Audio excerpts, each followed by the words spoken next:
Welcome, ladies and gentlemen. I want to appreciate you so much for your great support on this channel.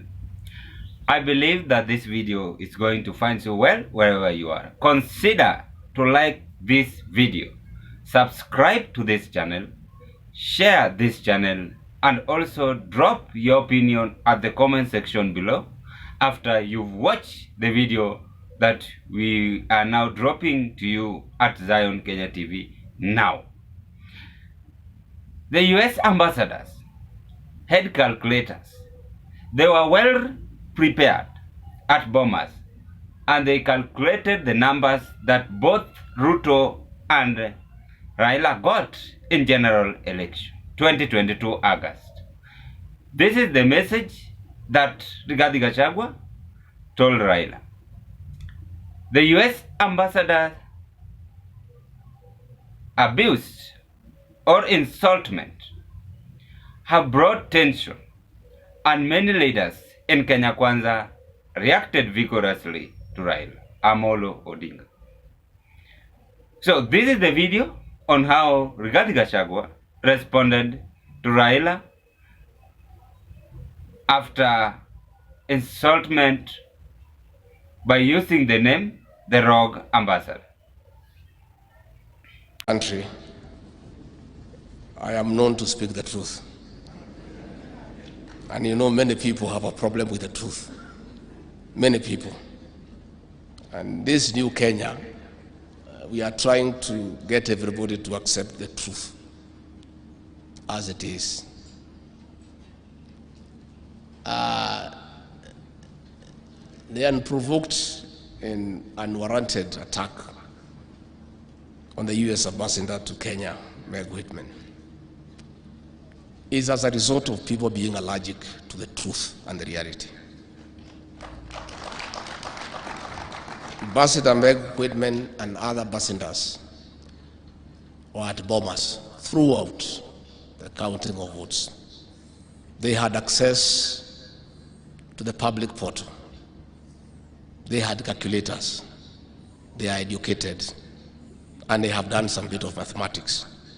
They added the numbers, they observed, and they were clear that the election was won fair and square, and it was open, democratic, and meets the best international standards. What the ambassador is saying is that is the truth. So she is being attacked and vilified by saying what everybody knows. I want to request leaders to accept the truth and the reality and move on. Life is not static. Life is dynamic. Today you are up, tomorrow you are down, and so on. Again, I want to request our leaders to exercise patriotism to their motherland. President William Ruto inherited a difficult situation. I said in Kasarani on the inauguration day on the 13th of September last year, and some people thought I'm mischievous, and they thought probably I'm mannerless to say the truth in front of visitors. And I said the kind of economy we had inherited, and the coffers were empty, and in our stores even rats had disappeared because there was nothing to eat. And the president has embarked on a very difficult journey of the economic transformation of this great republic. Along the way, we have found good friends. Ambassador Meg Whitman, in a record time, has increased the volume of trade between Kenya and the United States, that as I speak today, the United States of America is Kenya's largest trading partner in the world. She has taken time to sit. I ask myself that how is Raila knowing that his votes are always being stolen after every general election? Because when we recall 2017, 2000, I don't want to speak much, 2007, I don't want, but 2017, if he knew that his votes were stolen, why again repeating that the same mistake in 2022? Anyway, from today's analysis, I want us to analyze how Deputy Rigathi Gachagua have responded to Raila Amolo Odinga after he actually stormed the US ambassador. We all know what he said in Eldoret at the Evolution Conference. But before I do that, if this might be your first time at Zion Kenya TV channel, I request you just to take a 1 second and click the subscriptions button and subscribe the channel. In that, next time when I upload you such kind of a video, the video will automatically come to your YouTube platform. You know, the politics of today is different. And actually, on how Raila responded to US ambassador, these are just people who help us to develop on the economy issues. But I think that was not the right way to go.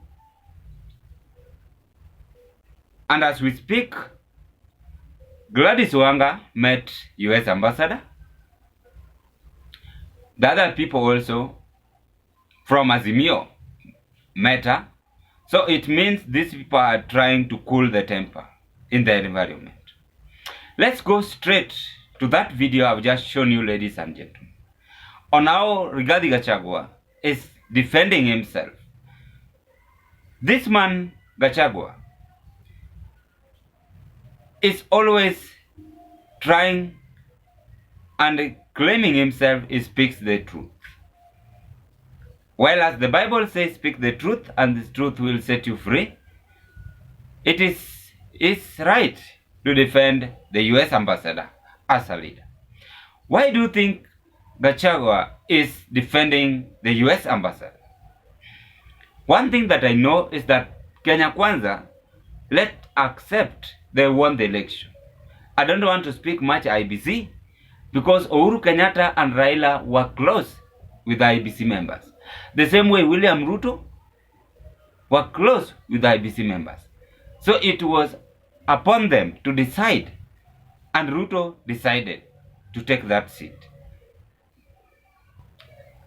But the issue now storming US ambassador has brought a lot of differences actually in Kenya Kwanza and Azimio la Umoja. But I don't see Azimio la Umoja diehards are vigorously responding. It is somehow they are now trying to request for forgiveness when you look at their move. As the Kenya Kwanza Brigade are now attacking them, and they have find something to talk on about politics. Gachagua is defending Meg because she is the current ambassador from US we have at now. And on how Raila responded to her about election.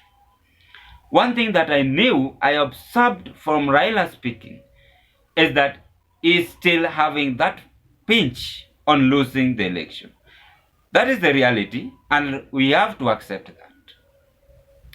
Another one, why now this rogue ambassador is now getting in, is because Raila was angered after we know how IBC treated him on what he was expecting to be declared change different.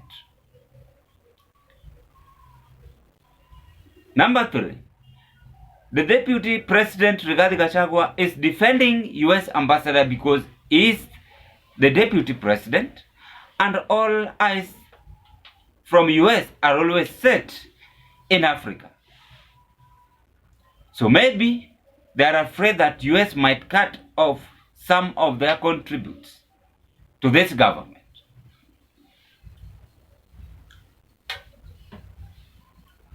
Then lastly, it is as usual that politicians, they are always the same.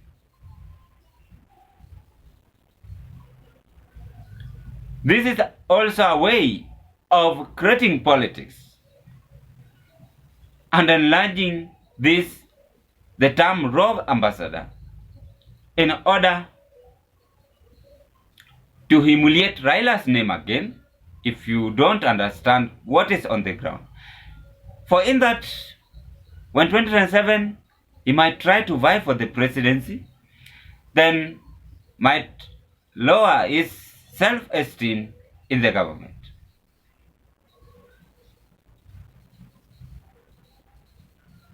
As you listen to the Deputy President Gachagua on that video again, it is somehow him also responding to Raila on a manner of insultment, because he have again mentioned the chiefs there.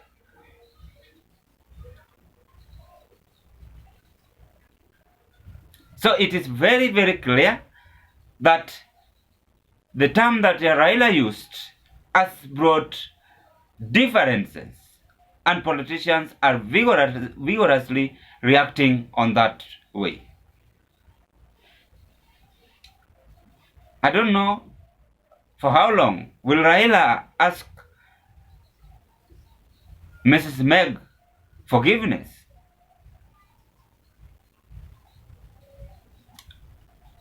With me, I doubt. And how is the President, Joe Biden, reacted after that insultment? Then last, I think Kenya Kwanza government are trying to cool temper and set the environment safe. So that is also their aim. Because Ruto also met Senator 20 hours ago at State House after the Senator met with Raila, and Raila had flown to UK. So there is something cooking here that difficult to understand. But the reality on the ground is that the Deputy President, Rigathi Gachagua, have rejected Raila's intimidation on how he called US Ambassador the rogue. Ladies and gentlemen, what are your opinion on this today's analysis?